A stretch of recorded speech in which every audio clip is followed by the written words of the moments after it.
శ్రావణం mega sale మీ CMR legacy of జ్యువెలరీలో విఏలో 50% వరకు తగ్గింపు. వివరాలకు సంప్రదించండి. నమస్తే రమగారు. నమస్తే జయ. రమగారు, మనం కొన్ని పురాణ ఇతిహాసాల్లో వింటూ ఉంటాం. ఫర్ ఎగ్జాంపుల్ ప్రహ్లాదుడు ఉన్నారు. తను భక్తితో భగవంతుని తనకి ఒక సహాయం కోసం పిలిస్తే వచ్చేశారు. ద్రౌపది చూసాము. తర్వాత గజేంద్ర మోక్షంలో చూస్తూ ఉంటాం. అంటే భగవంతుణ్ణి మనం పిలిస్తే వచ్చేస్తారు. వస్తాడు, పిలవకపోతే రాడు. రాడా? పిలిస్తే వస్తాడు. ఎవరు పిలిస్తే వస్తారు? ఎవరు పిలిచినా వస్తాడు జయ. పిలవడం ఎలా పిలుస్తారు అనే దాన్ని బట్టి ఉంటుంది. ఓహో, అది పాయింట్. గజేంద్ర మోక్షం తీసుకో. గజేంద్ర మోక్షంలో 1000 సంవత్సరాలు యుద్ధం చేశాడు గజేంద్రుడు.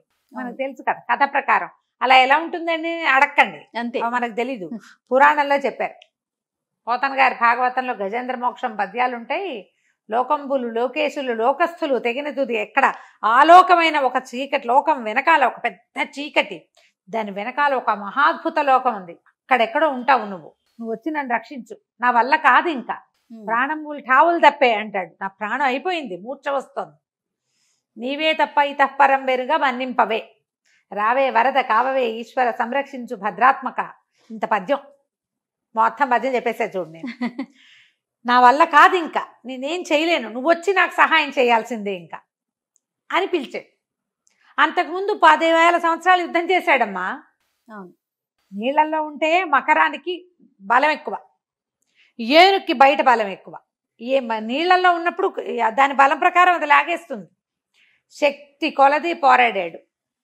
ఆయనతో వచ్చిన గుంపంతా పోయింది, ఆ గజేంద్రుడితో వచ్చిన గుంపంతా. ఋతువులు మారుతూనే ఉన్నాయి, యుద్ధం అవదే. శక్తి పోయాక నా వల్ల కాదు, నువ్వే రా అని పిలిస్తే అప్పుడు ఏం చేశాడు? ఈయన సిరికిని చెప్పాడు, శంఖచక్రయుగమును చేదోయి సంధింపడని పరిగెత్తాడు. భార్యకి చెప్పలేదు. శంఖం చక్రం యుద్ధం అక్కడ ఎవరినో చంపాలంటే ఆయుధాలు కావద్దు, ఒట్టి చేతులతో పరిగెత్తాడు భగవంతుడు. భగవంతుణ్ణి అలా పిలిచే ఆర్తి భక్తుడికి ఉంటే, దేవుడా నన్ను కాపాడు అంటే వస్తాడు. కాపాడు అని అడగకుండా నేనే ప్రయత్నం చేస్తే రాడు. ద్రౌపది కథలో కూడా అంతే కదా.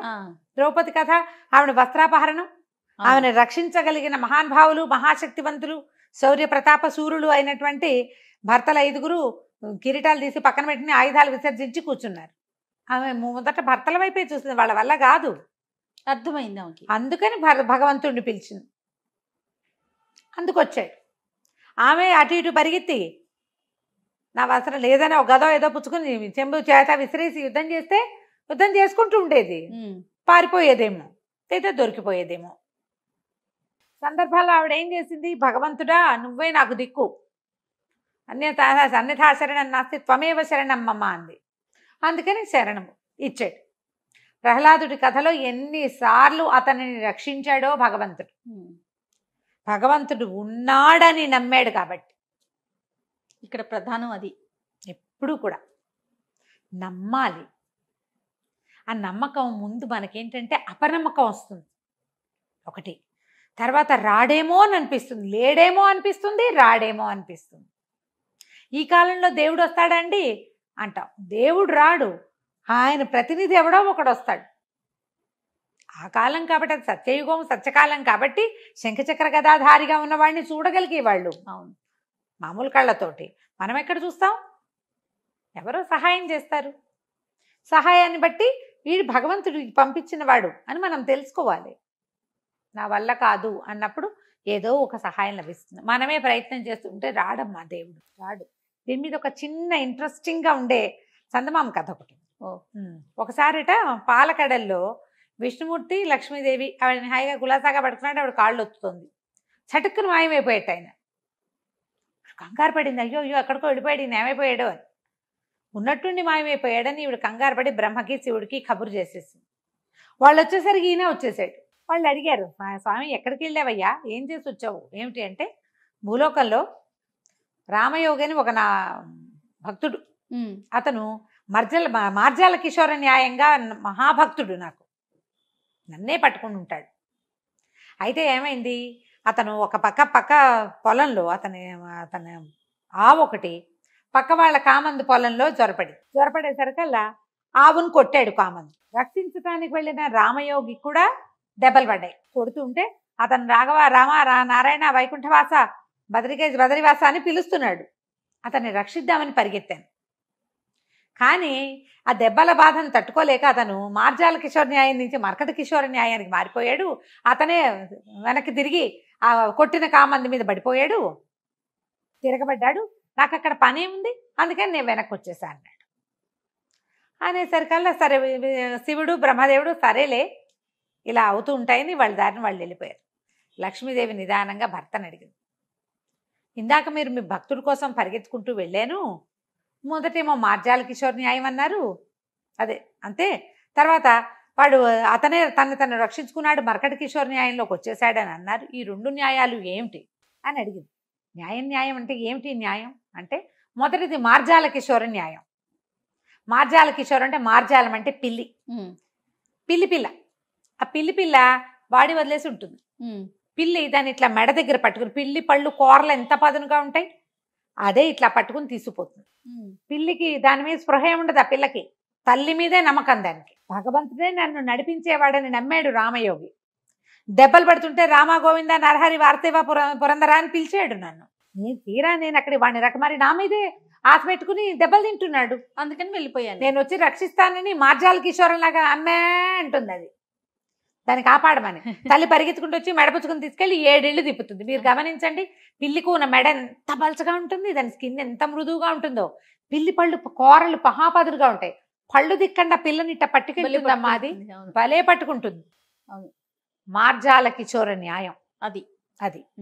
తర్వాత ఏమైంది, అతను ఏం చేశాడు, ఆ దెబ్బలు తాళలేక దేవుని గోవిందనామాలు వదిలిపెట్టేసి గోవింద కేశవ మత్సూదన అండం మానేసి పంచగట్టి దెబ్బలకు దిగాడు. తను రక్షించుకునేందుకు ప్రయత్నం చేశాడు. ఇది మర్కట కిషోర న్యాయం.